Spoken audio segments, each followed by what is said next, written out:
बलूचिस्तान में पाकिस्तान की सेना और अलगाववादी संगठनों के बीच संघर्ष अब एक बार फिर खतरनाक मोड़ पर पहुंचता दिखाई दे रहा है। बलूचिस्तान लिबरेशन आर्मी यानी बीएलए ने दावा किया है कि उसने महज 8 दिनों के भीतर पाकिस्तान के खिलाफ 22 बड़े हमले कर दिए।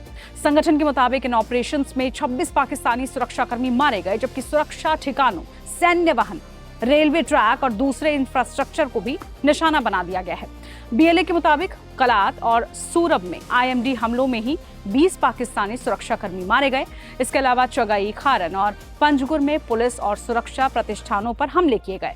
नुश्की, तुर्बत और क्वेटा में भी हमलों की जिम्मेदारी संगठन ने ले ली है। बीएलए का दावा है कि पाकिस्तानी सेना के लिए काम कर रही 9 कमर्शियल गाड़ियों को भी ऑपरेशन के दौरान तबाह कर दिया गया। इन दावों की स्वतंत्र पुष्टि जरूरी है, लेकिन अगर बीएलए के आंकड़े सही साबित होते हैं तो ये पाकिस्तान के लिए गंभीर सुरक्षा चुनौती है, खासकर इसलिए क्योंकि हमले सिर्फ दूर दराज के इलाकों तक सीमित नहीं बताए जा रहे, बल्कि सड़क, रेलवे, सुरक्षा ढांचे तक फैलते दिखाई दे रहे हैं। बीएलए ने अपने इस अभियान को सूरब में कथित पाकिस्तानी एयरफोर्स एयर स्ट्राइक का जवाब बताया है। स्थानीय संगठनों ने दावा किया था कि 12 अगस्त को हुए इस हमले में महिलाओं और बच्चों समेत करीब 30 बलूच नागरिक मारे गए। पाकिस्तान के सैन्य प्रतिष्ठान ने इन आरोपों को खारिज कर दिया।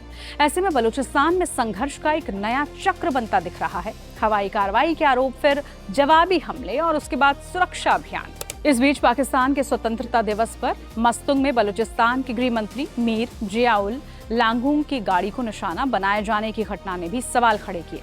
हमले में मंत्री के सुरक्षा कर्मियों समेत 6 लोगों के घायल होने की खबर सामने आई। ये घटना बताती है कि बलूचिस्तान में सरकारी और सुरक्षा प्रतिष्ठानों के सामने चुनौती कितनी गंभीर है।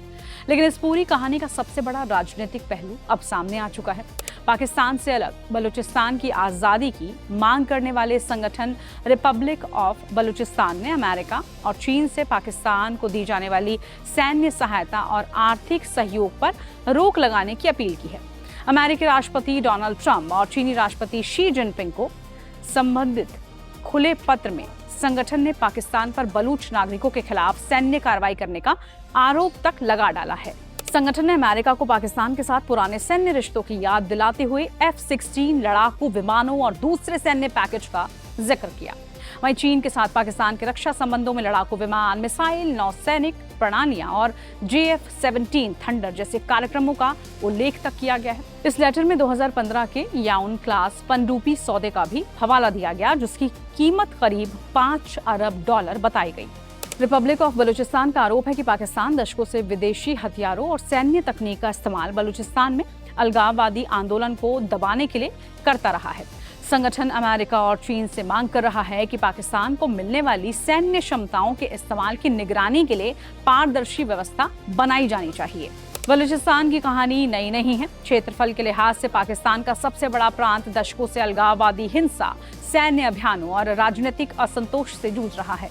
बलूच राष्ट्रवादी संगठनों का आरोप है कि संसाधनों पर स्थानीय लोगों का पर्याप्त अधिकार नहीं है, जबकि पाकिस्तानी सरकार राष्ट्रीय संप्रभुता और सुरक्षा के नाम पर अपनी कार्रवाई को उचित ठहराती रही है।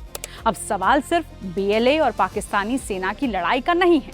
सवाल ये भी है कि अमेरिका और चीन जैसे बड़े देश पाकिस्तान के साथ अपने सैन्य और आर्थिक रिश्तों को बलूचिस्तान के बढ़ते संघर्ष के बीच किस तरह देखते हैं। अगर बीएलए का अभियान और तेज होता है तो इसका असर पाकिस्तान की सुरक्षा, CPEC, क्षेत्रीय व्यापार और विदेशी निवेश तक पहुंच सकता है। यानी बलूचिस्तान में लड़ाई अब सिर्फ बंदूक और बम तक सीमित नहीं रह गई है। ये पाकिस्तान की जमीन पर नियंत्रण, विदेशी हथियारों के इस्तेमाल, चीन के रणनीतिक हित और अमेरिका की दक्षिण एशिया नीति से जुड़ा बड़ा अंतर्राष्ट्रीय सवाल बनती जा रही है।